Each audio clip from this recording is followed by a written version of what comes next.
tolong kita pada akhir zaman ini, janganlah semua perkara nak viralkan. Saya rasa, minta maaf lah ya, antara punca kekalakan pada hari ini kerana ada pihak yang membocorkan video tersebut. Subhanallah, video yang tak patut dibocorkan.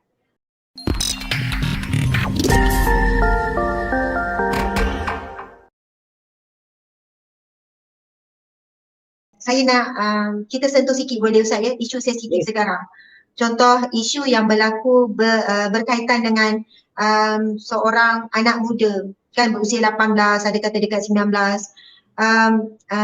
didapati mencuri ataupun disyaki mencuri tabung masjid.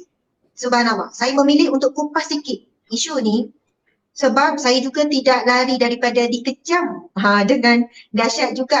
Subhanallah, tuan-puan sekalian, masa hari pertama kan kes tu viral, video tu pun saya tengok.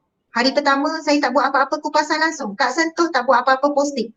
Hari kedua pun tak kupas lagi. Saya kira hari ketiga, mungkin hari ketiga ataupun hari keempat, bila dah keluar akhbar pemuda ini telah didakwa, didapati bersalah, kemudian dijatuhkan hukuman 10 hari penjara dan 4,000 kan. Kemudian malam tu kita baca keratan akhbar. Tolong dengar sampai habis dulu ya. Kita baca keratan akhbar yang dikeluarkan oleh akhbar yang maksudnya akhbar rasmi. Maksudnya akhbar yang diiktiraf. Yang mana mereka ini sudah tentu ada etika penulisan yang perlu mereka patuhi. Sebab walaupun ialah kita kalau nak baca tulisan-tulisan blogger ke apa, kita rasa mereka integriti tidaklah sekuat disiplin yang ditetapkan oleh editor-editor akhbar ni. Jadi bila kita baca dengan tajuk dan dengan baca penuh, kita bukan baca tajuk saja. Jadi saya mula menuliskan pada malam tersebut tentang fokus daripada awal sampai akhir adalah peranan ibu bapa. Saya tidak menyentuh sedikit pun, tak ada sentuh sedikit pun, bahkan saya tulis secara jelas, saya enggan menyentuh perihal pihak-pihak tertentu yang mengambil tindakan. Saya sebut macam tu. Kenapa minta maaf saya ambil peluang ni untuk bercerita malam ni? Sebab orang tak berhenti juga komen di ruangan komen ni, Ustazah nak marah ni kan. Tetapi masalah masyarakat kita ialah, subhanallah, saya mengambil keratan akhbar dan saya menulis daripada awal sampai akhir berkenaan dengan peranan ibu bapa dan pengalaman saya sendiri sebelum ini banyak kali diminta untuk memberi ceramah kepada pelaku jenayah syariah. Pelaku jenayah syariah yang ditangkap khalwat, yang ditangkap judi, yang ditangkap minum arak.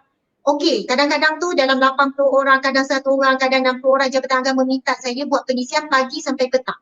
Biasa pengisian ini saya akan gunakan peluang untuk mereka ada meluah perasaan dan azam dan cita-cita mereka sebenarnya yang mereka dah lupa.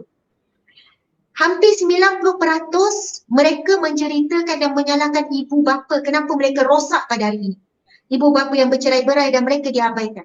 Ibu yang sangat teruk akhlak, lepas dah berpisah bawa orang lelaki kan melacur dalam rumah, anak-anak membesar melihat situasi itu. Subhanallah, ayah yang gini. Subhanallah, sebab itu bila kita baca kisah remaja yang Allah takdirkan dengan izinnya jua menjadi satu cerita yang menyedihkan kita lah umat Islam, Masya Allah. Lalu saya menuliskan berkenaan dengan pentingnya walaupun pasangan suami isteri dah bercerai tetapi anak jangan abaikan. Anak mesti diberikan kecukupan dari sudut mental, fizikal, kasih sayang dan sebagainya. Allahu Akbar. Ini mangsa yang tidak boleh membela diri anak-anak. Suami isteri bila bercerai, masing-masing boleh bela diri suami isteri ini. Siapa salah, siapa betul. Tapi anak tidak ada peluang untuk memberikan apa pendapat, perasaan mereka. Mereka tak ada ruang. Allahu Akbar. Jadi kita tahu anak ini juga adalah lahir daripada keluarga yang berpecah. Dijaga oleh atuknya. Lepas tu okeylah, sekian-sekian, subhanallah. Pendek cerita, akhirnya kita tahu bahawa anak ini terlibat dengan dadah dan sebagainya. Wallahu a'lam, Masya Allah.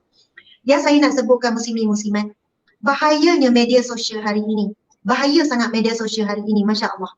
Daripada awal cerita bagaimana ramainya di kalangan kita yang tidak mampu mengawal kata-kata. Hemburan keji, kata-kata nista, sumpah seranah, seolahnya ia bukan satu perbuatan yang dosa, seolahnya tidak dicatat. Allahu Akbar. Lepas dah sumpah seranah satu pihak, keluar pula cerita lain, okey, kembali sumpah seranah ni pula. Okey, keluar kita tak tahu, okey, sumpah seranah pula orang yang bagi komen. Sebab apa sekian-sekian. Tapi kita faham, Masya Allah, antara teguran Allah Subhanahu Wa Taala peristiwa ini adalah tolong kita pada akhir zaman ini, janganlah semua perkara nak viralkan. Saya rasa, minta maaf lah ya, antara punca kekalakan pada hari ini kerana ada pihak yang membocorkan video tersebut. Subhanallah, video yang tak patut dibocorkan. Kedua adalah dari segi penulisan yang wallahu alam, banyak blogger ataupun banyak page yang menulis untuk mendapat ranking dengan dibuat tajuk yang sensasi. Kan orang tak baca isi, orang baca tajuk je. Subhanallah. Tajuk je. Saya tak ada tulis tajuk. Saya terus tulis berkenaan dengan ibu bapa. Tapi orang tak baca isi kandungan, tapi orang baca keratan akhbar yang saya kongsikan. Akhirnya saya ambil keputusan saya delete keratan akhbar. Tetapi sebab saya baca berulang kali, apa yang saya tulis memang fokus kepada ibu bapa daripada awal sampai akhir. Dan saya tak sentuh langsung berkenaan dengan pihak-pihak. Subhanallah. Muslimin muslimat dimati Allah sekalian. Saya nak kaitkan dengan soalan yang ditanyakan tadi. Apabila kita diuji oleh Allah, lalu ada orang kata, itulah sebab mulut dia laser sangat. Itulah sebab tak berkat ni ceramah sekian-sekian. Okey, itulah sekian-sekian, subhanallah. Akhirnya, tuan-puan sekalian, antara saya duk habiskan buku ni, Hiduplah Untuk Hari Ini.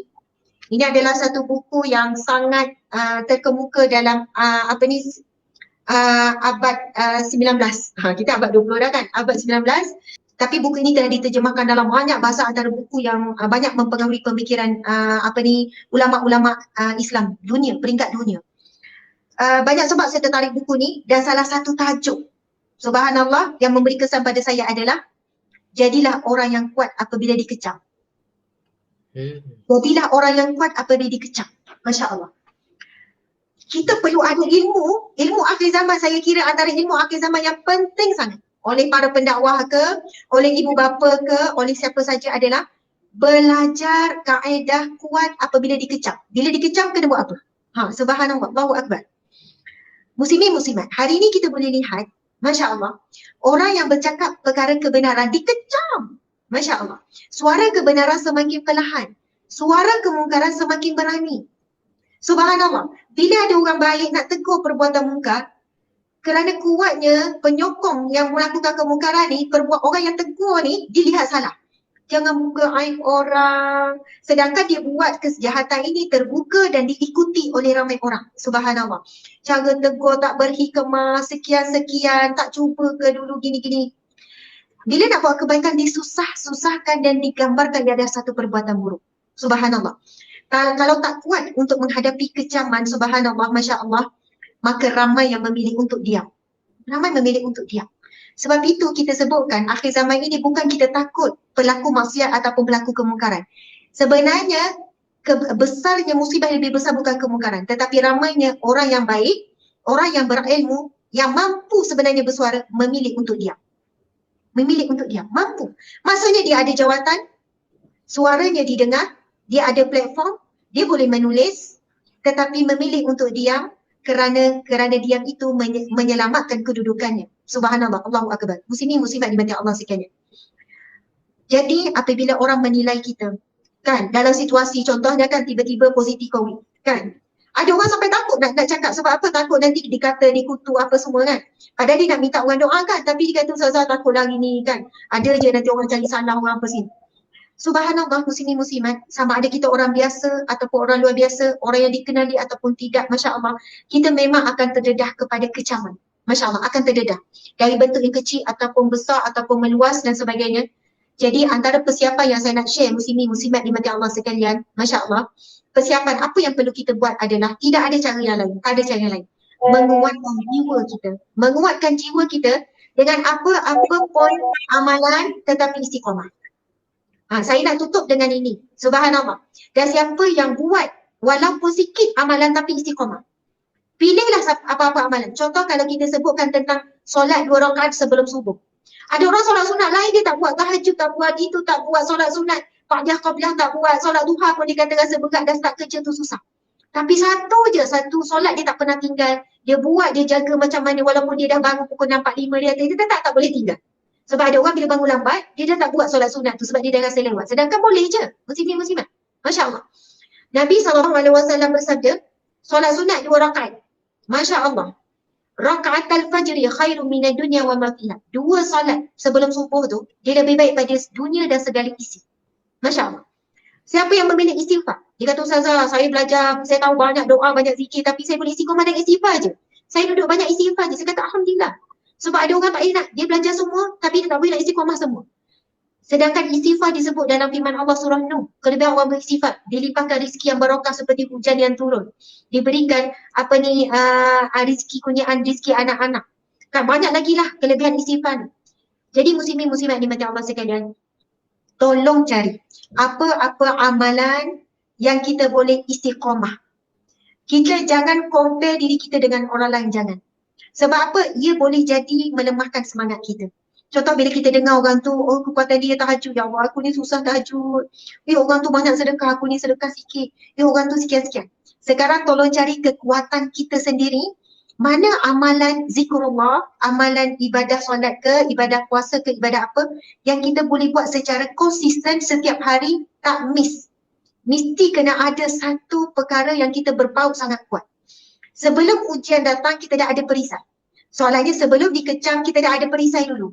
Bukan dah kena kecam baru cari perisai. Nak zikir apa ni? Oh banyakkan istighfar. Oh nak baca doa apa? Mungkin boleh juga.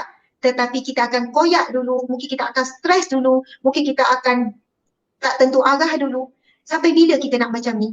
Lebih baik kita ada protection dulu awal. Ada perisai dulu awal. Hati kita dah kuat dan kita bersedia anytime untuk diuji.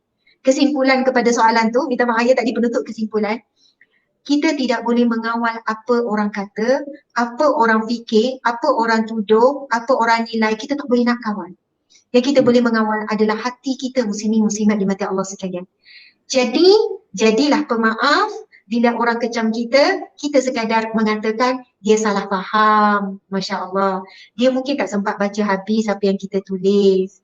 Walaupun sampai tingkat orang fitnah, subhanallah, kita memang nak kena jaga hati kita. Ya Allah, ampunilah aku, sekiranya benar aku yang salah.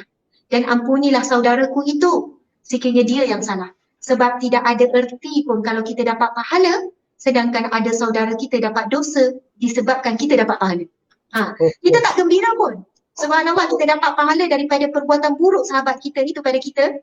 Kita tak gembira. Ya Allah, aku tidak bergembira dengan pahala yang aku dapat. Sekiranya waktu yang sama, saudaraku mendapat dosa. Jadi sebab itu, sahabat Nabi dia akan doa apa?